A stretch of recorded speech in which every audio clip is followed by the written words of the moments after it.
बात साल 2007 की है। पाकिस्तान में आम चुनाव में महज 2 महीने बाकी थे और 27 दिसंबर को पाकिस्तान पीपल्स पार्टी की नेता बेनजीर भुट्टो रावलपिंडी में एक रैली कर अपनी गाड़ी की तरफ बढ़ रही थी। तभी एक 15 साल के लड़के ने उन पर गोली चला दी और फिर धमाका करके खुद को उड़ा दिया। बेनजीर की हत्या हो चुकी थी और इस हत्या को 3 दिन हुए थे और 30 दिसंबर को एक 19 साल के लड़के को पार्टी में उनके पद पर बैठा दिया गया। इतनी कम उम्र में पार्टी में चेयरमैन का पद उसे सियासी हुनर की वजह से नहीं मिला, बल्कि बेनजीर का बेटा होने की वजह से मिला।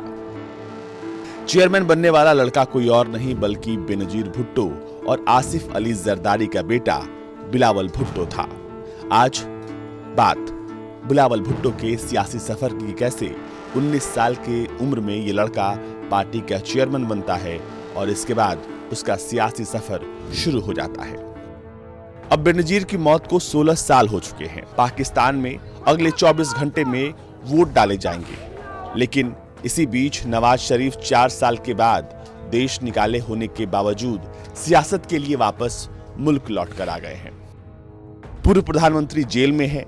इस बीच अब कहा यह जा रहा है कि पाकिस्तान की पीपल्स पार्टी एक बार फिर बिलावल भुट्टो पर अपना दांव खेल सकती है और इस बार उसे सेना का समर्थन भी है। तो आइए शुरू करते हैं कहानी बिलावल भुट्टो की। सितंबर 1988 में बिलावल भुट्टो जिस परिवार में उन्होंने जन्म लिया, उसी के साथ यह तय हो गया कि वो पाकिस्तान की सियासत से अनछुए तो नहीं रहेंगे। बिलावल पाकिस्तान के आम चुनाव से लगभग 2 महीने पहले यानी 21 सितंबर 1988 को पैदा हुए। इस चुनाव में पाकिस्तान पीपल्स पार्टी की जीत हुई थी। जब उनकी मां बेनजीर ने प्रधानमंत्री पद की शपथ ली, तब बिलावल लगभग 3 महीने के थे। बेनजीर न सिर्फ पाकिस्तान बल्कि पूरे मुस्लिम जगत की पहली महिला प्रधानमंत्री थी। उनके नाना जुल्फिकार अली भुट्टो पहले पाकिस्तान के राष्ट्रपति और फिर प्रधानमंत्री रह चुके थे। बिलावल के पिता आसिफ अली जरदारी भी पाकिस्तानी सियासत के जाने माने चेहरे थे।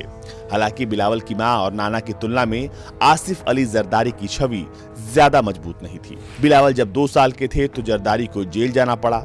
उन पर भ्रष्टाचार के आरोप लगे। जरदारी पाकिस्तान में मिस्टर 10% के नाम से कुख्यात थे।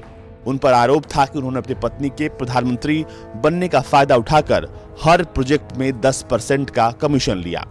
1988 से 2007 तक जरदारी ने 14 साल पाकिस्तान की जेल में बिताए, यानी बिलावल के बचपन के ज्यादातर वक्त उनके पिता जेल में थे। बिलावल ने अपना ज्यादातर बचपन लंदन और दुबई में बिताया।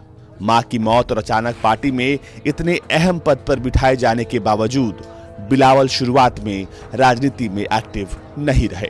वो हिस्ट्री में डिग्री हासिल करने के लिए ऑक्सफोर्ड यूनिवर्सिटी चले गए। साल 2010 में वो वापस पाकिस्तान लौटे तो उनके पिता आसिफ और मुल्क के प्रधानमंत्री यूसुफ रजा गिलानी भ्रष्टाचार के आरोप में घिरे हुए थे। गिलानी को 2 साल में ही कुर्सी छोड़नी पड़ी थी और तब 2 साल तक बिलावल भुट्टो पाकिस्तान में रहे। हालांकि इस वक्त भी वो पार्टी के कार्यक्रमों तक सीमित थे। उनकी ऑफिशियल एंट्री बेनजीर की 5वीं बरसी के दिन 27 दिसंबर 2012 को हुई। पाकिस्तान में आम चुनाव का मौका था। बिलावल को उनके पिता की अगुवाई में एक रैली करनी थी और तब उन्होंने पाकिस्तान में आवाम को संबोधित किया। पहले भाषण में बिलावल ठीक से उर्दू भी नहीं बोल पाते थे।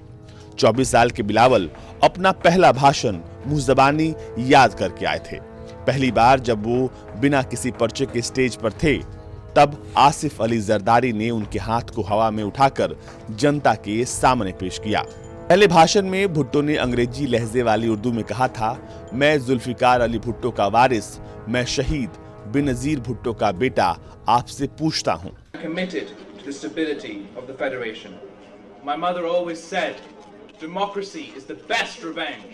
बिलावल ने अपनी माँ की तरह आवाम को रोटी, कपड़ा और मकान की जरूरत पूरा करने का वादा किया। कुछ लोग उनमें बेनजीर की झलक देख पा रहे थे। हालांकि कुछ लोगों को वो अपने पिता की कठपुतली लग रहे थे, जो भुट्टो के नाम का इस्तेमाल करके सियासत में बने रहना चाहते थे।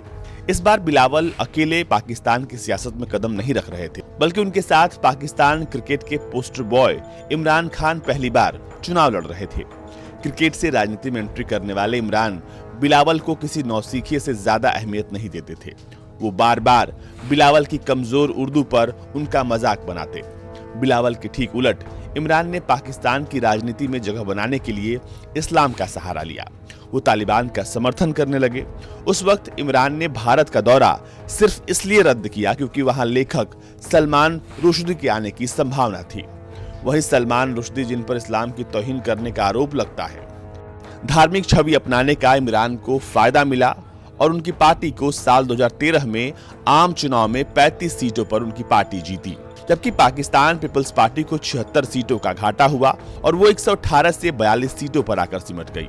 इस चुनाव में नवाज शरीफ की पार्टी विजेता बनकर उभरी। पिता के साये में सियासत की शुरुआत करने वाले बिलावल को साल 2014 में बड़ी चुनौती का सामना करना पड़ा। बिलावल के अपने पिता आसिफ अली जरदारी से मतभेद बढ़ने लगे। दोनों में मनमुटाव से पार्टी दो हिस्से में बंटने लगी। बिलावल के समर्थकों को भुट्टो कॉमरेड्स और उनके पिता के समर्थकों को जरदारी के वफादार के तौर पर देखा जाने लगा। दोनों ही अपनी जिद से पीछे हटने को तैयार नहीं थे। हालात ये हो गए कि बिलावल अपनी मां की 7वीं बरसी के कार्यक्रम तक में नहीं पहुंचे। बताया गया कि दोनों के बीच टिकट बंटवारे और पार्टी को चलाने के तरीकों को लेकर मतभेद था। एक वक्त पर तो जरदारी ने बिलावल को साइडलाइन करने तक का फैसला कर लिया था। बिलावल अपने भाषणों में सीधे विपक्षी पार्टियों पर तंज कसते और ये बात जोड़ तोड़ की राजनीति करने वाले उनके पिता को नहीं जचती थी। वो चाहते थे कि बिलावल अपने भाषणों में नरमी बरतें। बाद में परिवार के दखल के बाद आसिफ अली जरदारी ने बिलावल से सुलह कर ली। बिलावल भुट्टो अपने पिता आसिफ अली जरदारी और पाकिस्तान की पूर्व विदेश राज्य मंत्री हिना रब्बानी खार के साथ पहला चुनाव लड़ा। पत्रकार इम्तियाज अहमद के मुताबिक पाकिस्तान पीपल्स पार्टी ने साल 2018 में का चुनाव बिलावल भुट्टो के चेहरे के साथ लड़ा था।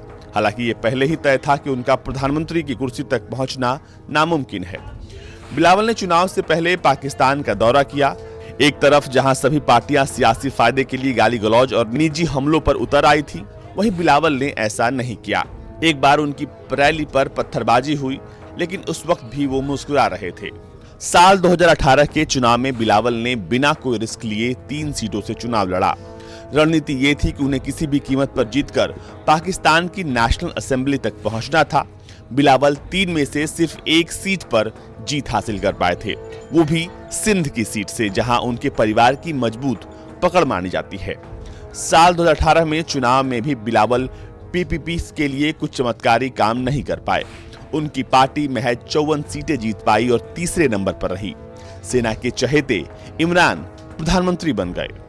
पहली बार नेशनल असेंबली में अपने भाषण से बिलावल ने जनता की खूब तारीफें बटोरी। इतना कि उनके भाषण के खत्म होने पर नए प्रधानमंत्री बने इमरान खान तक ने उनकी तारीफ में टेबल थपथपाया। बिलावल उन चुनिंदा पाकिस्तानी नेताओं में शामिल हैं जो भारत से अच्छे रिश्तों और पाकिस्तान में अल्पसंख्यकों के अधिकार की सुरक्षा की हिमायती हैं। ये बात अक्टूबर 2016 की है, जब बिलावल ने खुद मंदिर में पाकिस्तान में पूजा की। दिवाली की पूर्व संध्या पर पार्टी नेताओं के साथ बिलावल ने कराची के क्लिफ्टन रोड पर शिव मंदिर में पूजा की थी। अब कहा यह जा रहा है, जब चुनाव होने वाले हैं तो इस बार पाकिस्तान की सियासत में बिलावल का शेयर इस बार ज्यादा होने वाला है। ब्यूरो रिपोर्ट, भारत तक।